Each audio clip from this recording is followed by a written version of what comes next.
Hi guys, আসসালামু আলাইকুম। আজকে নিয়ে চলে আসছি আরও একটা নতুন ভিডিও নিয়ে। এটা হলো মাংস রান্না করা, আর এটা হলো ব্রয়লার মুরগি, যেটা হলো আমি নিজেই বাসায় পালছিলাম। তো সেটাই তোমাদের সামনে রান্না করে দেখাবো। তো এখানে আমি কিছুটা শুধু হাড্ডি, মানে বেশিরভাগই হাড্ডি নিয়েছি, তুজো গোশগুলো বেশি নিই নাই, কারণ ব্রয়লার মুরগি খেতেটাও তো আমার ভালো লাগে না, আমাদের কারোরই আর কি ভালো লাগে না। তবুও নিজে পালা শখ করে পালছিলাম, এই জন্য কিছুটা রান্না করতেছি। তো এখানে আমি এটা আগে ভাজি করে নিব, একবারে কড়াভাবে ভাজি করব। তো সেই জন্য আমি এখানে শুকনো ঝাল মানে যে আমি গুঁড়ো করে রাখছিলাম, এটাও আমার নিজেই গুঁড়ো করা বাসায় ব্লেন্ডারে।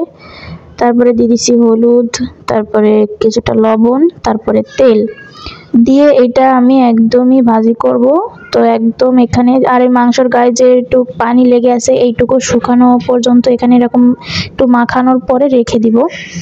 মাখানোর পরে রেখে দেওয়ার পরে দেখবেন এটার ঝোলটা অনেকটাই শুকিয়ে যাবে।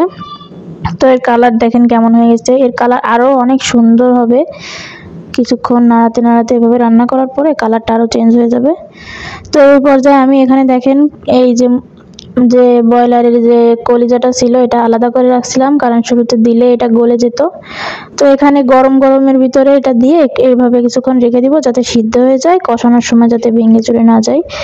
এভাবে রেখে দেওয়ার পরে দেখবেন ওটা আর কি অন্যরকম হয়ে যাবে। এখন দিয়ে দিচ্ছি আমি এখানে জিরা, ফল, ডালচিনি এগুলো বাটা দিয়ে এবার ভালোভাবে কষাতে হবে। আমার এখানে মাংস হিসেবে কড়াইটা অনেক ছোট হয়ে গেছে, আর আমার গ্যাসের চুলার উপরের ইয়েটা আর কি অনেকটা তেলাপানা হয়ে গেছে, এজন্য কড়াইটা থাকছে না। তো এখন একটু কষানোর পরে এখানে দিয়ে দিব পেঁয়াজ রসুন বাটা।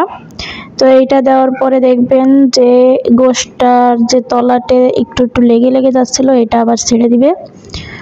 তো এইটাও একটুখানি কষানোর পরে এভাবে রেখে দিব, যাতে যতটুক পানি আছে সেটুকু যাতে শুকিয়ে যায়।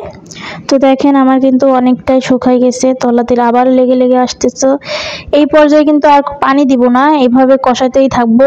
এইটা আমি একবারে কড়াভাবে ভেজে নিব, ঠিক আছে, একবারে কড়াভাবে ভেজে তারপরে এটাতে পানি দিতে হবে। তো এখানে আমি কিন্তু অনেক ভালো করে কষাচ্ছি। এই পর্যায়ে আমি দিয়ে দিব আলু। এখানে আমি বড় বড় সাইজ করে আলু কেটে রাখছিলাম, সেটা দিয়ে দিচ্ছি এর ভিতরে। তো আলুটা দেওয়ার পর আবার এটাকে অনেক ভালোভাবে নাড়াতে হবে। নাড়িয়ে একবারে যেমন একদম কালো হয়ে আসবে, তখন কিন্তু এটাতে পানি দিতে হবে। আমার কিন্তু তলেও লেগে গেছে, আর মাংসটারও দেখেন কালার কিন্তু চেঞ্জ হয়ে একদম ভাজা টাইপ হয়ে গেছে। এই পর্যায়ে আমি দিয়ে দিব এখানে পানি। তো এখানে তলে অনেকটাই লেগে গেছিল, এখন অল্প অল্প পানি দিয়ে তলে সেই লাগাগুলো আর কি ছাড়িয়ে নিব।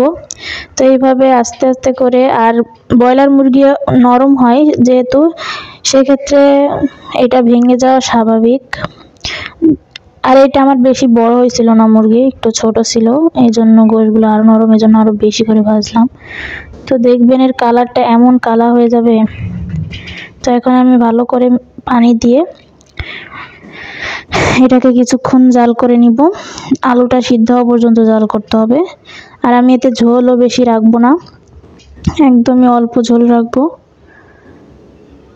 তো এইভাবে রেখে দিব কিছুক্ষণ বলক আসা পর্যন্ত। আমার কিন্তু পানি দেওয়া শেষ হয়ে গেছে, এইটুকুই পানি থাকবে, আর বেশি পানি দিব না। তো এখন বলক উঠে যাবে, আপনারা দেখতে পাবেন এখন কেমন দেখতে হয়েছে। এখন দেখেন কালার কেমন আসছে, কালা হয়ে গেছে একদম। এটা কিন্তু ঝোল শুকিয়ে একদমই অল্প করে নিব, মানে মোটা ঝোলই রাখবো না আর কি, তেমনই রাখতে হবে, মোটে ঝোল রাখবো না। তো আমরা কিন্তু ব্রয়লার মুরগিটা খাই না, কেন জানি রাঁধছি, তারপরেও দেখি কেমন হয়। শখ করে বাসায় পালছিলাম। দেখেন এইভাবে রেখে দিব একদমই ঝোল শুকানো পর্যন্ত, ঠিক আছে, একদমই ঝোল শুকানো পর্যন্ত রেখে দিব। তারপরে আমার মাংসটা রান্না করা শেষ হয়ে যাবে। তো যারা আমার এই পুরো ভিডিওটি দেখছেন তাদেরকে অসংখ্য ধন্যবাদ, আর যারা দেখেননি তারা অবশ্যই পুরো ভিডিওটি দেখবেন। ভালো লাগলে সাবস্ক্রাইব করে আমার পাশে থাকবেন। তো আল্লাহ হাফেজ।